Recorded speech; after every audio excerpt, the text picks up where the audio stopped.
இப்போ பாருங்கள், ஸ்லீவ் சொல்லி கொடுக்க போகிறேன். ஸ்லீவு இப்போ வந்து ஸ்லீவோடைய லென்த்து நமக்கு வந்து 6 இன்ச்சு. ஸ்லீவ் ஓப்பன் வந்து 10 இன்ச்சு இருந்தது இல்லையா. இப்போது ஸ்லீவ் ஓப்பன் வந்து 5 இன்ச்சு, அதாவது divided 2 equal to 5 inch. 5 inch எடுத்துகிட்டு இங்கேருந்து 2 இன்ச்சு தையலுக்கு. இப்போது ஸ்லீவ் லென்த்து உயரம் இங்கேருந்து 6 இன்ச்சு எடுத்துக்கிறோம். இங்கேருந்து 6 இன்ச்சு, 6 இன்ச்சுக்கு நேராக ஒரு கோடு. அதுக்கப்புறம் இது மார்பு சுற்றளவு, அதாவது 36, செஸ்ட்டு வந்து 36 டிவைடட் 10, அப்போது 3.6. இப்போது இங்கேருந்து 3.6 இல்லைன்னா 3.5 எப்படி வேணாலும் வச்சுக்கலாம். இந்த இடத்துல வச்சுட்டு இதுக்கு நேராக ஒரு கோடு இங்கே போடணும். போட்டால் தான் உங்களுக்கு வந்துட்டு புரியும். ஓகேவா?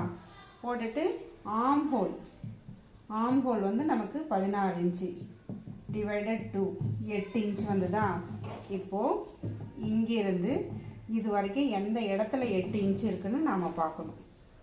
இங்கேருந்து இது வரைக்கும் 8 இன்ச்சு இருக்குதா. இங்கேருந்து 2 இன்ச்சு தையலுக்கு. இப்போது நம்ம ஷேப் கொடுக்கணும். இது ரெண்டுக்கும் சென்டரில் எடுத்துகிட்டு மேலே 6 இன்ச்சு, கீழே 1/4 இன்ச்சு. ஓகேவா? இங்கே வந்து 1.5 இன்ச்சு இந்த இடம். இப்போது இதுலேருந்து அப்படியே நம்ம லைட்டாக ஷேப் கொடுக்கணும். கொடுத்து இதில் விட்டுறணும்.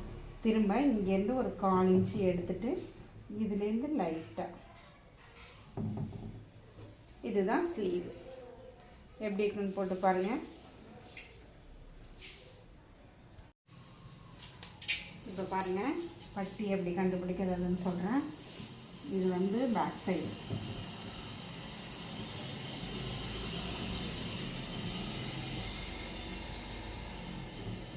இது பேக்கு. இப்போது ஃப்ரண்ட் சைடு.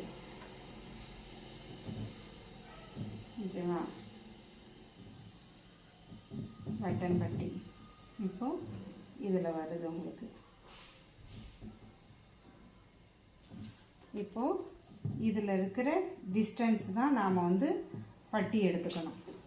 இப்போது இதுலேருந்து என்ன டிஸ்டன்ஸ் வருதோ, இப்போ வந்து இது 3 இன்ச்சு வந்ததுன்னா ப்ளஸ் 3/4 இன்ச்சு.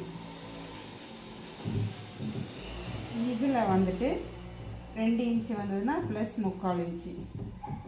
இதில் 2.5 வந்துச்சுன்னா ப்ளஸ் 3/4 இன்ச்சு.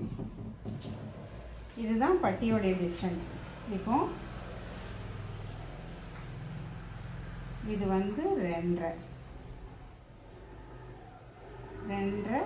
Plus 3/4 inch. ஓகேவா? அடுத்தது இந்த சென்டருக்கு 2.25, இந்த அளவு 3.25. ஓகேவா? இப்போது ஷேப்பு இப்படி வரைஞ்சிக்கோங்க. இதுதான் பட்டி. நமக்கு இங்கே 1/2 இன்ச்சு, இங்கே 1/2 இன்ச்சு போயிடும். அப்போது கரெக்டாக ஈவனாக வந்துடும். இதுதான் பட்டியோடைய பீஸு.